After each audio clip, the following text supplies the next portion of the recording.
have the tower, more specifically the blue coins. Now, the tower currently has 4 levels: the tower, the sewers, the cellar, and the secret hollow. In each of these levels, there are a bunch of yellow coins and 3 blue coins. Whilst the yellow coins are scattered everywhere throughout the level and aren't hard to grab, the yellow coins aren't usually hard to grab. The blue coins, however, have a little challenge attached to them. Okay, well, challenge is a stretch for some of these, and you'll see what I mean later on. In this video, I want to go over my thoughts on the blue coins in the tower, how I like some of them and how I think others could be improved. Let's start with the first level of the tower. The tower. Yeah. Thanks, RobTop. Really makes things clear. Anywho, all of the coins in the first level are incredibly underwhelming. Coin 1, you have to use this orb here to jump into this random wall. There's hardly any indication here other than an incredibly subtle glow. No cracks or additional sound effects, just a little glow. I hate this coin. I don't even really have any other way to fix it other than adding some small cracks. I really love that you have to use a mechanic that's really simple to use and understandable to get the coin, but there's no indication that there's anything even here. It fails to pass the most basic test when it comes to placing video game collectibles. Now, I'm not saying that every coin should just be incredibly plain and simple. In fact, I prefer when coins are more challenging and nerve-wracking to grab. But it's pretty much impossible to find this coin without scrambling over to YouTube and finding Nexus's video on the tower. Ugh, whatever. Let's move on to the next coin. Coin 2, whilst being completely free, is actually alright. Wow, me being positive about something makes a change. This coin is just sitting there, out in the open. It's okay though, because you're more likely going to miss the first blue coin, so it acts as a great introduction to the blue coin system. And okay, I said it was completely free, but you do have to do some forced waiting in order to get the coin. I bring up the fact that you also have to jump to grab the coin, but some of the yellow coins do that in this very section, so that part doesn't really contribute to how positively I think of this coin. And once you grab the second coin, it's time to move on to the third one. Wait, this is the end of the level, but I'm missing the third coin. Alright, let's restart and get looking. So if the second coin is here, what does that mean that the third coin— Are you kidding me? Okay, this one isn't getting any slack. What the hell is this? Unlike the last one where it has glow to indicate there's something here, this one has nothing. It has no cracks, no glow. When I said nothing, I meant nothing. The only reason that I knew there was a coin here in the first place is because I used what I had learned from other platformer games with just as boring collectibles. This begs the question, if the other coin fails the test, what does this one do? Well, it crashed and fucking burned. What a lazy coin. I can at least give the other one something since it has a trademarked RobTop glow, but this one is just beyond saving. After confronting this dumb bitch, we're thrown into the next level, the sewers, and oh boy are the coins in this level so good. The first coin here is absolutely amazing. It's a small platforming challenge, using a few easy jumps with one slightly more challenging one right at the end. This coin is great. It uses the game's most basic mechanics really well to make a coin that is both slightly challenging and also incredibly fun to go for on repeat playthroughs. It's really obvious that there's a coin here, but that's okay because the method of getting this coin makes up for it. Moving on to coin 2, this coin has you follow the regular path up to the door, but once you reach the door you drop down here onto these spike pillars. Once traversed, you reach a small set of platforms with a lever on it. Once the lever is pressed, it starts a small cutscene, dropping a huge weight onto this platform, freeing the monster in the cage below. This coin's absolutely amazing. It's the right amount of fun and creative. Sure, it might be easy, but it makes up for it by being so creative. Not to mention, to actually get the coin you have to backtrack to grab it, adding some additional challenge. Yet again, another fantastic coin. Very happy with this one. It showcases just how creative RobTop can be whilst also knowing how to make fun and balanced coins. Unfortunately for the sewers, the third coin lets the whole level down. After an exciting release date reveal, the player is free to move around a little at the top of the elevator shaft. The third coin is over here to the left of the room. Whilst this coin is incredibly boring and lazy, at the very least it gets a few extra points for having some indication, unlike one of the coins from the last level. Moving swiftly on before all of the fans of the sewers arrive at my house with pitchforks, we have the cellar. Now, this is an odd level in the fact that we went from really horrible coins to really good coins and back to really horrible ones. The first coin is just in a wall, with the only indication being the small hard to notice crack. I mean, sure, it's better than some other coins and there isn't really any other better place to put this coin, but it's just a repeat of the third coin from the sewers. I mean, it's better than the first and third coins from the tower, but I'm really running out of things to say regarding these coins. Anyways, get through this dude's boring monologue and you're ready for the second and final section of this level.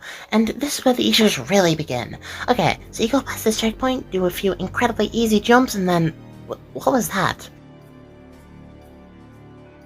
One second, let me jump again.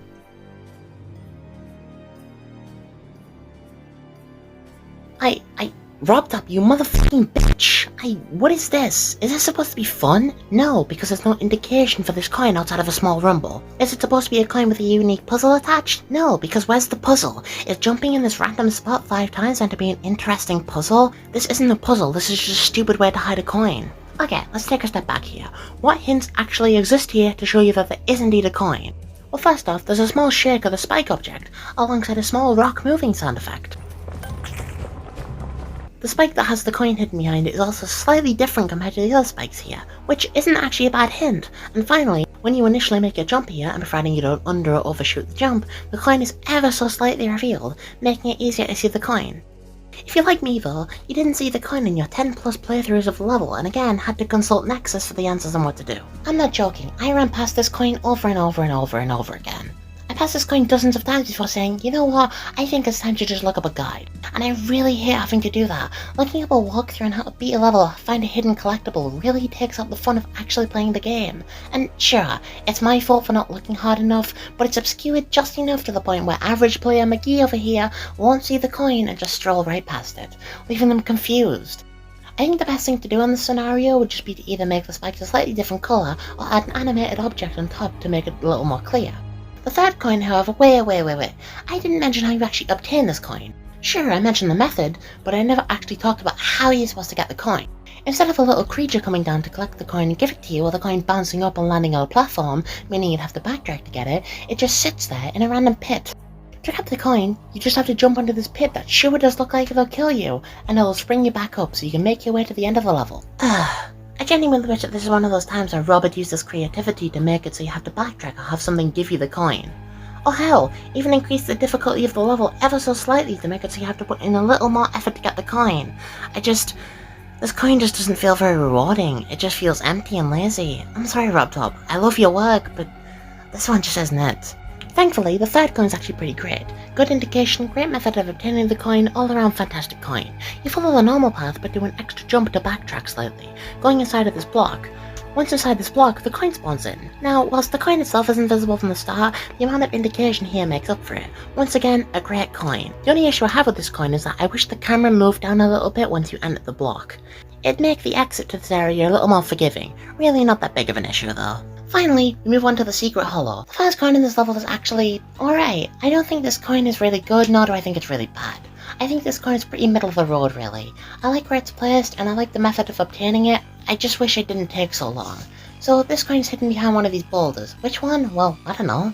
Don't ask me. This coin requires you to stand incredibly close to these here boulders and wait until... bingo! You get the coin.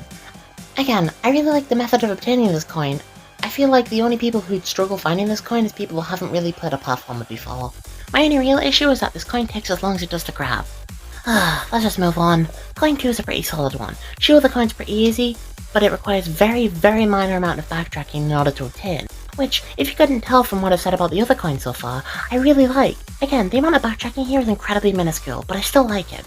The wall here is slightly darker than the rest of the wall, so it's not really too hard to see, nor is it too easy to see. I like this one, good coin. And finally, the last coin of the tower is... actually one of the best coins in this whole campaign. I really like this coin. Sure, it's not as creative as the second coin from the sewers, or as fun as the first coin from that level, but I really like this one. To get this coin, you have to make your way through the level as normal, getting to the machine at the top that turns you into a ball. Once you fall back down, you have to go back across the cube section from earlier, and go right into this corner with a bright blue goal. This is such an amazingly unique coin. It's really fun and such a smart place to put a coin. And so that's it. That's all I have to say on the blue coins from the tower. What a wild rollercoaster of emotions that was, huh? I really like to stress that I don't hate RobTop's work, and I don't want to see any of this changed. I just want RobTop to take some notes on what he could do better next time. Let's get a little more specific with what makes a good video game collectible, since I've been avoiding that topic the whole video. To make a good video game collectible, it has to be put in a spot that takes effort to get whilst not being too hard to the point where people say, "F*** that." You want your collectible to have a slight challenge whilst also being fun and fair to grab. Celeste mixes in specific stage gimmicks with general platforming skills to create a collectible that is fun to collect whilst not being, go here to grab this coin and move on with your day. Once you grab the item, it also doesn't mean you have a free exit. Instead, you have to do the challenge in reverse, which is an amazing concept. Now, I know Celeste has a more complex movement system and a larger overall moveset compared to Geometry Dash, but that still doesn't mean that incredible things can't be done with this level editor, even without introducing your own more complex mechanics, which RobTop very clearly wants to stay away from. Quite frankly, though, you and I both know that next time he's going to make even lazier coins.